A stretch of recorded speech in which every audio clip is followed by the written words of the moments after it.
नमस्कार। चलिए आज महाभारत के पन्नों से एक बहुत ही दिलचस्प और गहरी कहानी समझते हैं।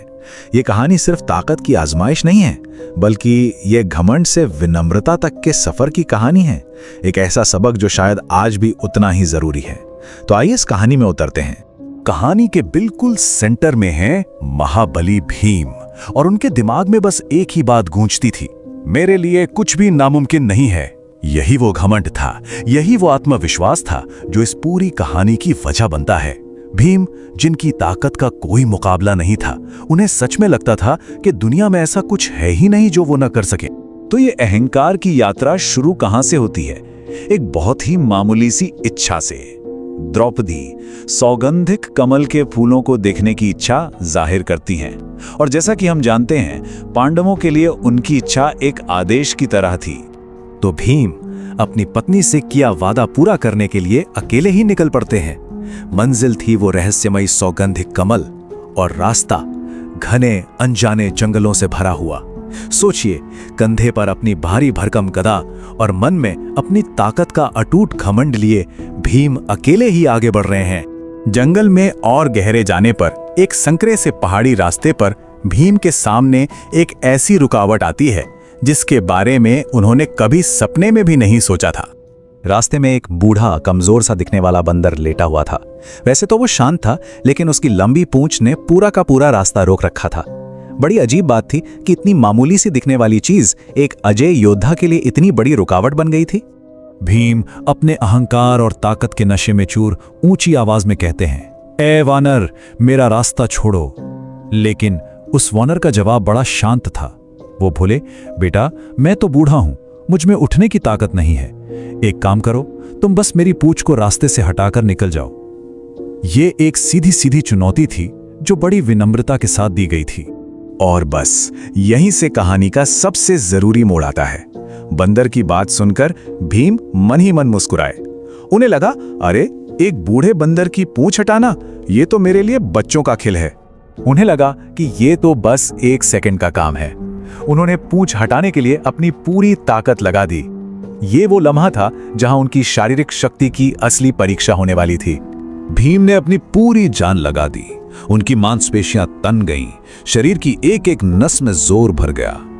वो अपनी उस पूरी ताकत का इस्तेमाल कर रहे थे जिससे वो बड़े बड़े दानवों को भी धूल चटा देते थे। उनके जोर का असर इतना ज्यादा था कि आसपास की धरती तक कांपने लगी। मतलब ये कोई मामूली कोशिश नहीं थी, ये उनकी ताकत की हद थी।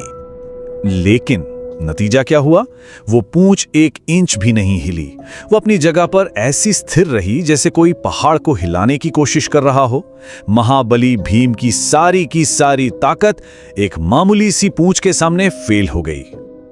उस एक पल में भीम का सिर्फ जोर नहीं टूटा, उनका घमंड टूटा था।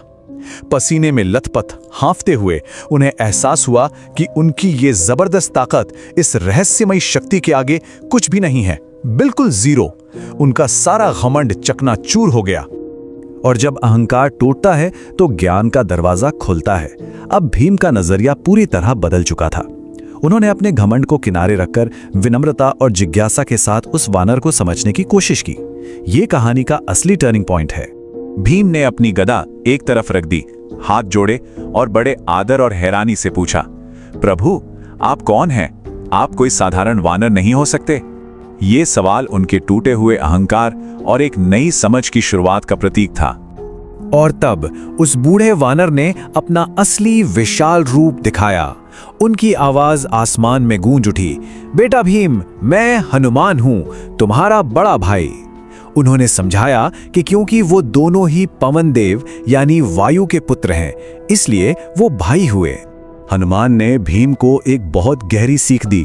सबसे पहले उन्होंने भीम की ताकत की तारीफ की, फिर उन्होंने अहंकार के खतरों के बारे में चेतावनी दी कि ये तुम्हें बर्बाद कर देगा। और आखिर में उन्होंने शक्ति का असली मकसद समझाया कि ताकत धर्म की रक्षा और बेसहारा लोगों की सेवा के लिए होती है, घमंड के लिए नहीं। कमाल की बात यह है कि ये दिव्य मुलाकात सिर्फ एक कहानी बनकर नहीं रह गई, इसने एक ऐसी विरासत बनाई जो आज भी मौजूद है, एक असली जगह जिसे हम सब देख सकते हैं। अपने छोटे भाई भीम का रास्ता साफ करने के लिए हनुमान ने अपनी गदा के बस एक ही वार से पहाड़ों के बीच एक बहुत बड़ा दरवाजा बना दिया। देखिए, शक्ति का ऐसा प्रदर्शन अहंकार के लिए नहीं बल्कि सेवा और प्रेम के लिए था। यही दरवाजा आज पंडुपोल के नाम से मशहूर है। ये पवित्र जगह राजस्थान के सरिस्का टाइगर रिजर्व में है। यहाँ हनुमान जी का एक बहुत अनोखा मंदिर है जहाँ उनकी मूर्ति लेटी हुई यानी शयन मुद्रा में है। ये मंदिर आज भी उस महान मिलाप का एक जीता जागता सबूत है। तो इस पूरी कहानी का सार क्या है? बहुत सिंपल है कि समझदारी हमेशा ताकत से बड़ी होती है, कंट्रोल और सब्र शक्ति से ज्यादा महत्वपूर्ण है, और विनम्रता हमेशा अहंकार पर जीत हासिल करती है। सच्ची ताकत बाहर दिखाने में नहीं बल्कि अंदर की विनम्रता में होती है। और आखिर में ये कहानी हमें एक बहुत बड़े सवाल के साथ छोड़ जाती है। असली ताकत किस चीज में है? विनम्रता में या फिर अहंकार में? कहानी तो अपना जवाब साफ साफ देती है, लेकिन इसका असली जवाब तो शायद हम सबको अपनी अपनी जिंदगी में खोजना है।